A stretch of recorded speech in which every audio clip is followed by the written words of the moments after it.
Welcome to This Explainer, where we're going to explore the psychology of moving from feeling completely overwhelmed by the world's emotions to actually using your profound sensitivity as a directed, powerful superpower. If you've ever felt like you're just carrying the weight of the entire world on your shoulders, well, you are in exactly the right place. So, let's dive right into this. Picture this. Have you ever walked into a room and instantly sensed a strange heaviness? Like you're reacting to the emotional climate before a single word is even uttered? You look around and on the surface, everything seems perfectly fine. But your body is telling you a totally different story. Maybe it's a tightness in your chest or just a sudden, massive drop in your energy. I want you to know you aren't imagining things, and you aren't just making assumptions. You are experiencing an instant emotional recognition. Now, what you might simply dismiss as being too sensitive, or honestly what others might have unfairly criticized you for, is actually a deeply recognized psychological system. It's known as sensory processing sensitivity, or SPS. And listen, this isn't a flaw. It's grounded in measurable neurological differences. Research actually shows that individuals with this trait process sensory data so much more deeply than the average person. Your nervous system is essentially this highly tuned radar, picking up on micro-expressions, subtle shifts in tone, and unspoken energies that most people completely ignore. Section 1. Empath or highly sensitive. What really is the difference? Psychiatrist Dr. Judith Orloff makes a really fascinating distinction here. She points out that highly sensitive people, or HSPs, have a very low threshold for stimulation. They need alone time to decompress from bright lights, loud noises, and busy environments. And empaths? Well, they share all of those exact same traits, but they take it a significant step further. While HSPs get easily overwhelmed by stimuli, empaths actually act like emotional sponges. They absorb subtle energy, what Eastern traditions might call prana, directly into their own bodies. They energetically internalize the feelings and sometimes literally the physical pain of the people around them. This lived experience is supported by the DOS acronym, which comes from the foundational research on sensitivity. It just perfectly captures how sensitive individuals operate. D stands for a profound depth of processing, which, as you might guess, inevitably leads to O, overstimulation. Then you also experience E, incredible emotional intensity, and S, high sensory sensitivity. Because you process the world so deeply, your internal system can hit maximum capacity incredibly fast. Section 2. The cost of caring. When empathy burdens. Let's look at what's called the empathy paradox. Take the story of Sarah Bennett from Dr. Margarita Montague's clinical practice. Sarah would literally wake up at 6:30 in the morning dreading unread text messages. She was constantly abandoning herself to fix everyone else's emotional weather. You know the type. She was the friend everyone called at 2 a.m., the colleague who absorbed all the office anxiety. But there comes a moment for every unshielded empath when kindness becomes pure exhaustion, a point where understanding everyone else begins to actively destroy your understanding of yourself. And here is the crucial point. Every unnecessary yes you give when your body is begging for rest is slowly destroying your inner peace.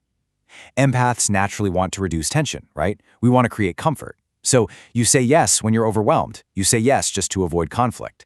But over time, this constant self-abandonment leads to complete emotional burnout. You end up being incredibly emotionally available to everyone else while becoming completely emotionally invisible in your own life. Just look at the contrast here. It brilliantly illustrates the real-world impact of that burnout on our connections.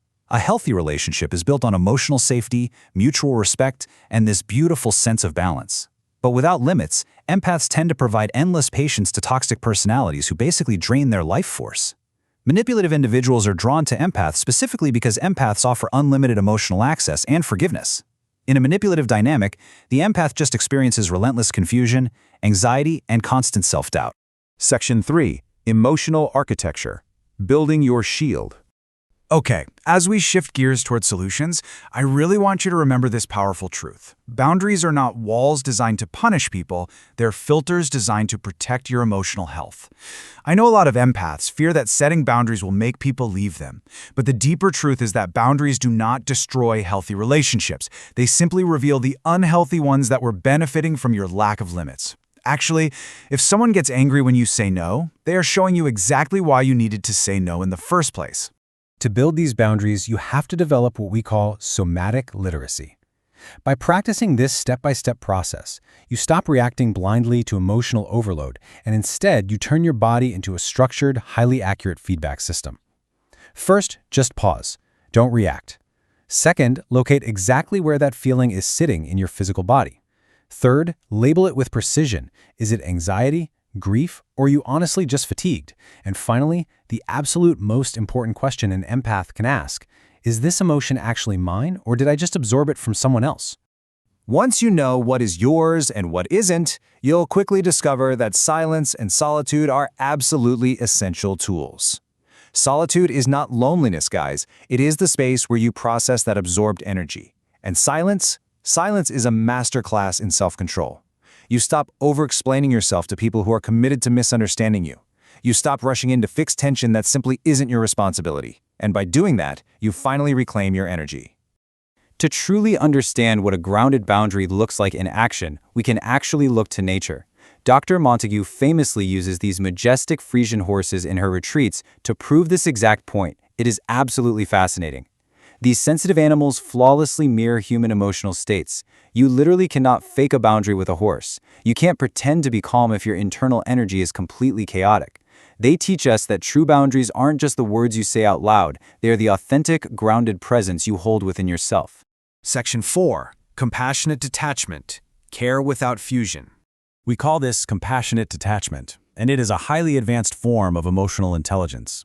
It means you offer a steady, supportive presence, but you refuse to absorb their emotional chaos as your own. It totally challenges that false belief that to truly love someone, you have to suffer right alongside them. Instead, you hold your boundary. You become a calm anchor in their storm, rather than letting their storm capsize your boat. When you finally stop confusing internal discomfort with external responsibility, your empathy transforms into an incredible asset. This is purposeful contribution. Your sensitivity was never a flaw. The absence of structure around it was the problem. With boundaries, language, and grounding, you become this remarkably insightful friend, an intuitive leader, and a professional who can read a room with stunning clarity, all while remaining completely safe within your own energy. It's a real game changer. So, as we wrap up this explainer, I want to leave you with this provocative thought to reflect on today. Take a real, honest look at your relationships and your daily habits. Moving forward, will you continue to be an emotional sponge for the world, absorbing every drop of chaos around you? Or are you going to use your self-awareness to finally build your shield, protecting your profound gift so you can use it purposefully? The choice and the power is entirely yours.